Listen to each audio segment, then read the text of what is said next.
Hello दोस्तों, अगर आपने वीडियो पर क्लिक करा है तो वीडियो को पूरा ज़रूर सुनें और वीडियो को लाइक और चैनल को सब्सक्राइब करें। तो चलिए चलते हैं आज की स्टोरी की तरफ। शाम का समय था, चारों तरफ रोना धोना मचा हुआ था। मैं चेहरा तौलिया से ढके एक पेड़ के पीछे खड़ा सब देख रहा था।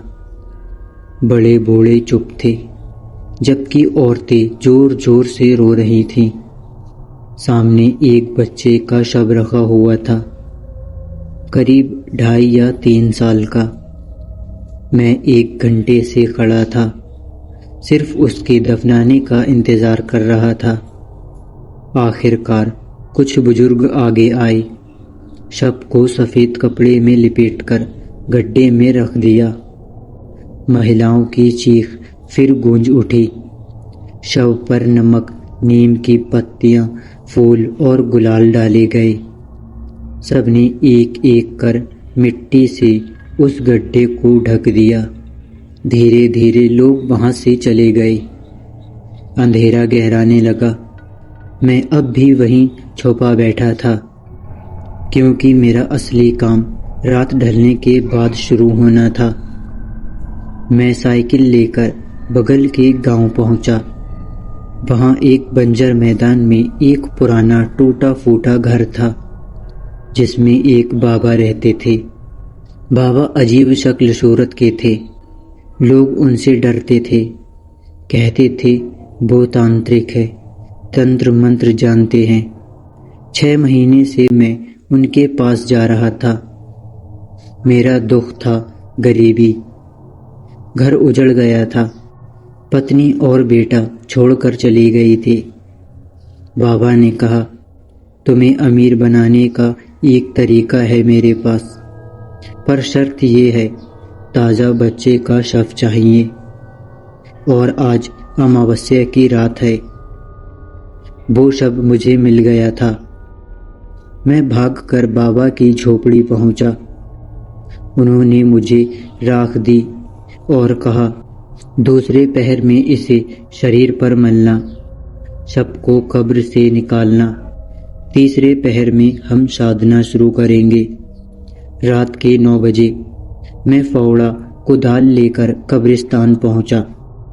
सन्नाटा पसरा था, ताजा खुदी मिट्टी और फूल दिखे। मैं वहीं खोदने लगा। आधे घंटे बाद सफ़ेद कपड़ों में लिपटा शव दिखाई दिया। मैंने हाथों से मिट्टी हटाई और शव को बाहर निकालकर पास की झाड़ी में रख दिया। तभी मुझे पीछे से किसी के चलने की आवाज़ आई। मैं वो आवाज़ सुनकर डर गया और झाड़ियों में छुप गया। मूर्ख, यहाँ छुपा क्यों है? उठा, इसे और नदी किनारे ले चल। असल में वो बाबा की आवाज़ थी। मैं शव को लेकर नदी किनारे पहुंचा। बाबा ने कहा, कपड़ा खोलो और इसे नदी के पानी में नहला कर लाओ। मैं कांप रहा था, मगर अमीरी का ख्वाब मुझे अंधा बना चुका था। मैंने शव को पानी में डुबाया, साफ किया और वापस सफ़ेद कपड़े में लिपेट दिया। जब साधना शुरू हुई, चारों तरफ अंधेरा था। बाबा ने अग्नि जलाई, तंत्र जाप शुरू किए, शव पर भस्म लगाए और मुझे भी शरीर पर मलने को कहा। धीरे धीरे माहौल अजीब होने लगा। हवा बाहरी और ठंडी होने लगी। मैं देख रहा था जैसे शव का हाथ हिल रहा हो। मैं डर कर चिल्लाने लगा। बाबा ने मुझसे कहा, शांत बैठ, ये सब भ्रम है। मैं वहीं जम सा गया। मंत्र तेज हो रहे थे। बाबा पागलों की तरह चिल्ला रहे थे। अचानक शव के हाथ ने मेरे हाथ को कसकर पकड़ लिया। मेरा पूरा शरीर जम सा गया और अगले ही पल शव की आंखें खुल गईं, लाल चमकती आंखें। उसने पहले बाबा को घूरा, फिर मेरी ओर उसकी निगाहों में मौत थी। मैं चीखा, बाबा बाबा देखो। बाबा खुद पीछे हट गए। जल्दी से उसके ऊपर राख फेंकी। शव शांत पड़ गया। उन्होंने डरते हुए कहा, साधना पूरी हो गई, अब तुझे बहुत धन मिलेगा, लेकिन पहले शव को वहीं वापस दफना दे, वरना तेरा अंत निश्चित है। ये कहकर बाबा भाग गए। मैं अकेला रह गया उस शव के साथ जिसने अभी कुछ पल पहले मेरी कलाई पकड़ी थी। डरते डरते मैंने शव को कपड़े में बांधा। मेरे हाथ कांप रहे थे। फावड़ा उठाया और गड्ढा खोदने लगा। तभी पीछे से किसी बच्चे जैसी हंसी की आवाज आई। मैं मुड़ा तो पीछे कोई नहीं था और मैंने शव को उस गड्ढे में डाला और उसके ऊपर मिट्टी डालने लगा। एक दो फावड़े मिट्टी डालने के बाद शव ने खुद ब खुद करवट ली। कपड़ा फट गया और उस बच्चे की आंखें दोबारा खुल गईं, इस बार और भी लाल। उसने अपना सिर मेरी ओर घुमाया और मुस्कुराया। अचानक पूरा कब्रिस्तान उस बच्चे की हंसी से गूंज उठा और अगली सुबह लोग कब्रिस्तान पहुंचे तो मिट्टी का ढेर उल्टा पड़ा था, लेकिन उसमें कोई शव नहीं था। कब्र के पास सिर्फ एक टूटी साइकिल और खून से सना तौलिया पड़ा था। तो ये थी आज की एक कहानी। कहानी अच्छी लगी हो तो वीडियो को लाइक और चैनल को सब्सक्राइब जरूर करें। तो चलिए चलते हैं आज की कहानी की तरफ। गांव के किनारे एक पुराने पीपल के पेड़ के नीचे 3 दोस्त राहुल, पवन और नितिन बैठे थे। आज का दिन खास था क्योंकि पवन का जन्मदिन था। सुबह से ही तीनों मजाक मस्ती में लगे थे, लेकिन असली प्लान शाम का था। एक ऐसी जगह ढूंढना जहां बिना किसी रुकावट के साथ जन्मदिन की पार्टी की जा सके। राहुल ने अपने गले से पानी की बोतल हटाते हुए कहा, यार ऐसी जगह चाहिए जहां कोई आए जाए नहीं, एकदम शांत और डरावना माहौल हो, बस हम और हमारी पार्टी। नितिन ने हंसते हुए बोला, शांत माहौल? तू चाहता है कि भूत भी आकर तेरे साथ केक काटे क्या? पवन ने भी मजाक में बोला, अगर भूत आए तो केक उसी को खिला देना, हमें मत देना। तीनों हंस पड़े, लेकिन मन ही मन वे सच में ऐसी जगह ढूंढ रहे थे जो गांव से दूर हो।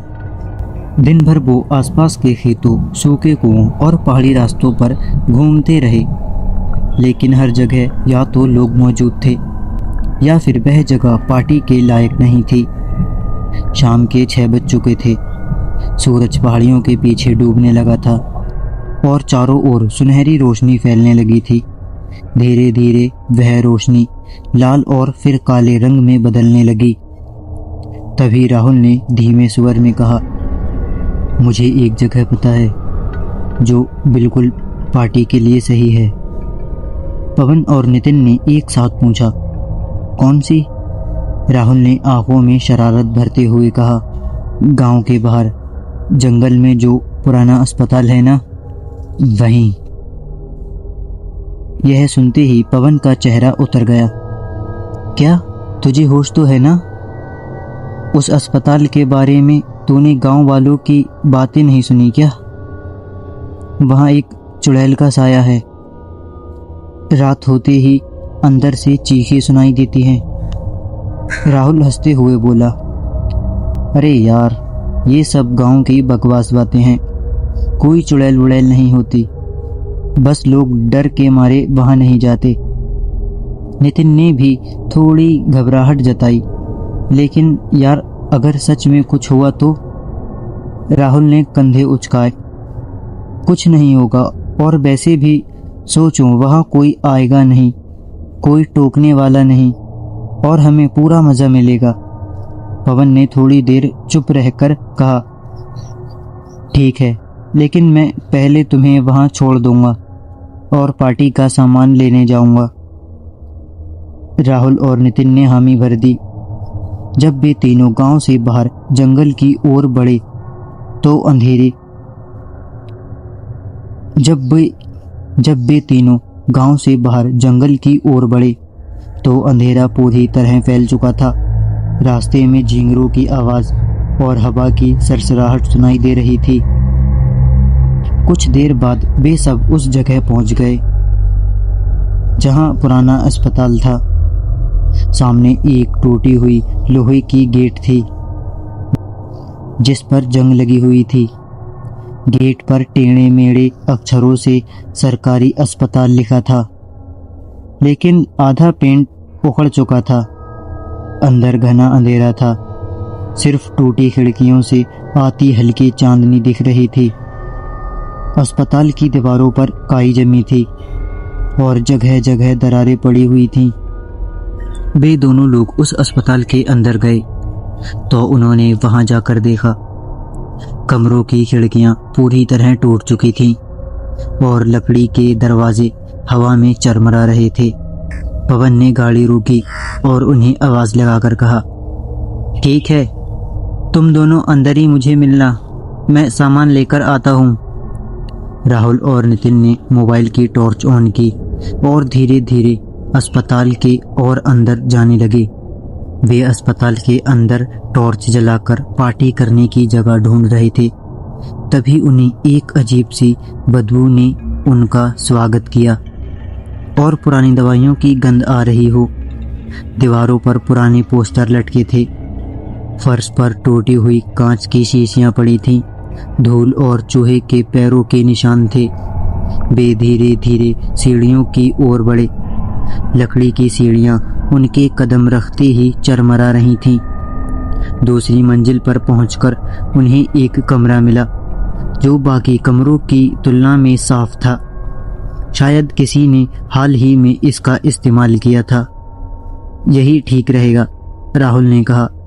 नितिन ने हामी भरी, लेकिन तभी बाहर से उन्हें किसी के चलने की आवाज आई, जैसे कोई धीरे धीरे उनके पास आ रहा हो।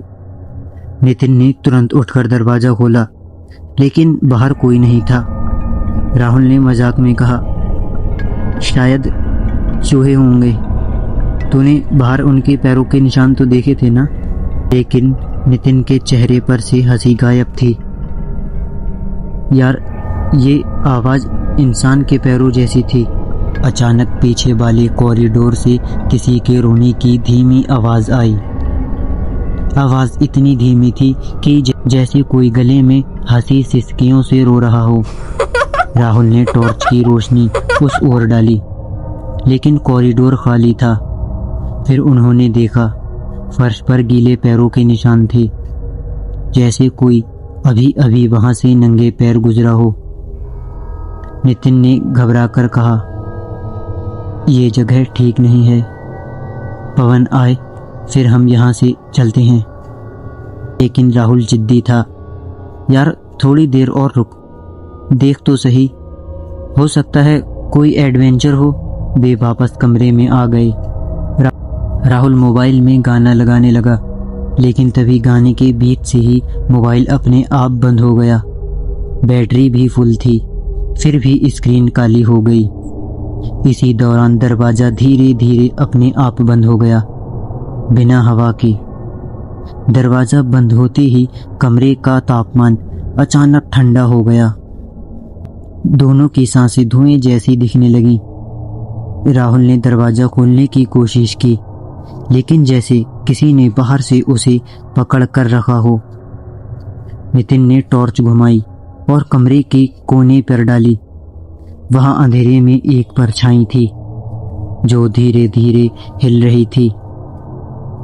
राहुल ने दरवाजा खोलने की कोशिश की, लेकिन जैसे किसी ने बाहर से उसे पकड़ रखा हो। वो कोई इंसान नहीं था। उसकी लंबाई सामान्य रूप से ज्यादा थी और हाथ पैर से भी लंबे थे। परछाई सीधी खड़ी होकर उन्हें घूर रही थी, लेकिन आंखें लाल थीं, जैसे अंगारे जल रहे हों। अचानक वो परछाई दीवार से चिपककर ऐसे गायब हो गई जैसे कभी थी ही नहीं। उसी समय नीचे से पवन की आवाज आई, अरे कहाँ हो तुम लोग? राहुल और नितिन दरवाजा खोलने लगे। अब दरवाजा आसानी से खुल गया। दोनों भागते हुए नीचे पहुंचे और पवन को देखा, जिसके हाथ में केक और खाने का सामान था। लेकिन पवन के पीछे सीढ़ियों पर वही गीले पैरों के निशान थे और पवन के चेहरे पर एक अजीब सी मुस्कान थी, जो उसकी मुस्कान जैसी नहीं थी।